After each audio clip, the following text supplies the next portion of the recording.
എത്ര വലിയ ആഭിചാര മാരണക്രിയ ചെയ്യുന്നവനാണെങ്കിലും ഒരു സിഹറും നിനക്ക് ഫലിക്കുകയില്ല. ഒരാളുടെയും കണ്ണേറോ നാവേറോ നിനക്കെതിരെ പ്രയോഗിക്കാനോ അറിയാതെയോ അത് സംഭവിക്കുക പോലും ചെയ്യുകയില്ല.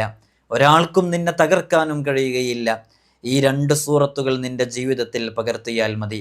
ഹബീബായ സ്വല്ലല്ലാഹു അലൈഹി വസല്ലം തങ്ങൾ പറയുന്നുണ്ട്, അബൂ സഈദിനിൽ ഖുദരി റളിയല്ലാഹു അൻഹു തൊട്ട് റിപ്പോർട്ട് ചെയ്യുന്ന ഹദീസാണ്, കാനൻ നബിയ്യു സ്വല്ലല്ലാഹു അലൈഹി വസല്ലമ യതഅവ്വദു മിൻ ഐനിൽ ജാന്നി വൽ ഇൻസ്.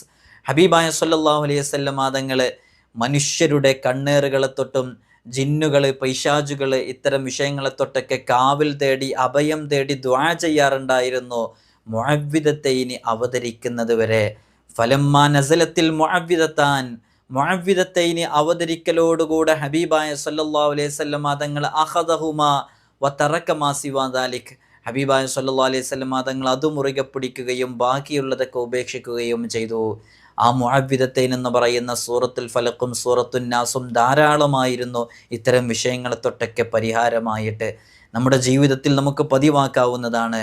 തുർമുദിയും നസായിയും ഇബ്നു മാജഹ് റളിയല്ലാഹു അൻഹു റിപ്പോർട്ട് ചെയ്യുന്ന ഹദീസാണ്. നമുക്ക് നമ്മുടെ ജീവിതത്തിൽ ഉപയോഗപ്പെടുത്താവുന്നതാണ്.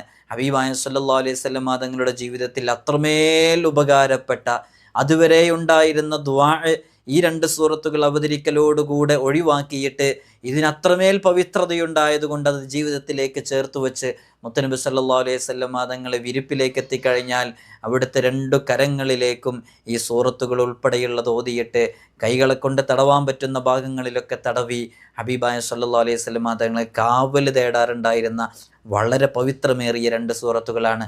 നമുക്കെപ്പോഴും കാണാതറിയുന്നത് കൊണ്ടോ ചൊല്ലാൻ കിട്ടുന്നത് കൊണ്ടോ എല്ലാവർക്കും അറിയുന്നത് കൊണ്ടോ നിസ്സാരമായി കാണേണ്ടതല്ല. ഡെയിലി ലൈഫിൽ ഉപയോഗപ്പെടുത്തി നോക്കൂ, വലിയ ഫലങ്ങൾ നമ്മുടെ ജീവിതത്തിൽ സംഭവിക്കും. അള്ളാഹു തൗഫീഖ് നൽകി അനുഗ്രഹിക്കട്ടെ.